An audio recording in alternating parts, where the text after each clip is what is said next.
নিৰ্বাচনৰ ফলাফল ভাৰতৰ নিৰ্বাচনী আয়োগে আনুষ্ঠানিকভাৱে ঘোষণা কৰিছে আৰু নিৰ্বাচনী আয়োগে তেওঁলোকৰ অধিসূচনা ফলাফলৰ সৈতে তাক অসমৰ মহামহিম ৰাজ্যপাল ডাঙৰীয়াৰ হাতত অৰ্পণ কৰিছে।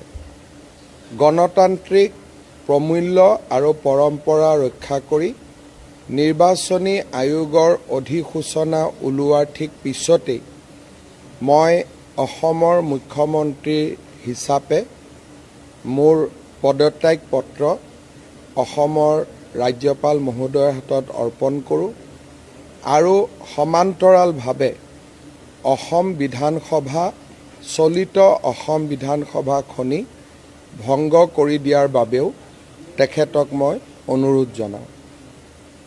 মহামহিম ৰাজ্যপাল ডাঙৰীয়াই মোৰ দুইটা পৰামৰ্শ আমাৰ মন্ত্ৰীসভাৰ পদত্যাগ পত্ৰ আৰু অসম বিধানসভা ভংগৰ পৰামৰ্শ দুইটাই গ্ৰহণ কৰে আৰু নতুন মুখ্যমন্ত্ৰীয়ে দায়িত্বভাৰ নোলোৱা পৰ্যন্ত বা নতুন মন্ত্ৰীসভা গঠন নোহোৱা পৰ্যন্ত বৰ্তমানৰ মন্ত্ৰীসভাখনক কেয়াৰটেকাৰ চৰকাৰ হিচাপে কাম কৰি যাবলৈ নিৰ্দেশ দিয়ে।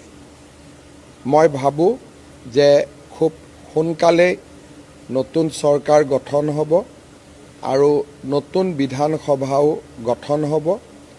মাজৰ এই সময়ছোৱা ট্ৰেনজিশ্যনেল যিটো আমি ক'ম যে ট্ৰেনজিশ্যনৰ যিটো সময়, সেই সময়ছোৱাত আমি কেয়াৰটেকাৰ চৰকাৰৰ ভূমিকা পালন কৰিম। নিৰ্বাচনৰ ফলাফল ভাৰতৰ নিৰ্বাচনী আয়োগে আনুষ্ঠানিকভাৱে ঘোষণা কৰিছে আৰু নিৰ্বাচনী আয়োগে তেওঁলোকৰ অধিসূচনা ফলাফলৰ সৈতে তাক অসমৰ মহামহিম ৰাজ্যপাল ডাঙৰীয়াৰ হাতত অৰ্পণ কৰিছে।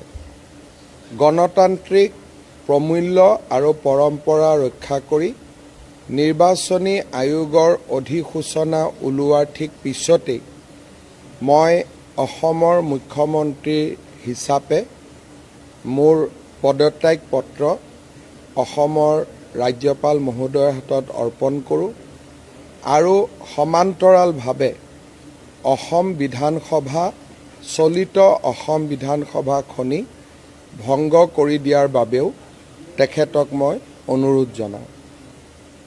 মহামহিম ৰাজ্যপাল ডাঙৰীয়াই মোৰ দুইটা পৰামৰ্শ আমাৰ মন্ত্ৰীসভাৰ পদত্যাগ পত্ৰ আৰু অসম বিধানসভা ভংগৰ পৰামৰ্শ দুইটাই গ্ৰহণ কৰে আৰু নতুন মুখ্যমন্ত্ৰীয়ে দায়িত্বভাৰ নোলোৱা পৰ্যন্ত বা নতুন মন্ত্ৰীসভা গঠন নোহোৱা পৰ্যন্ত বৰ্তমানৰ মন্ত্ৰীসভাখনক কেয়াৰটেকাৰ চৰকাৰ হিচাপে কাম কৰি যাবলৈ নিৰ্দেশ দিয়ে।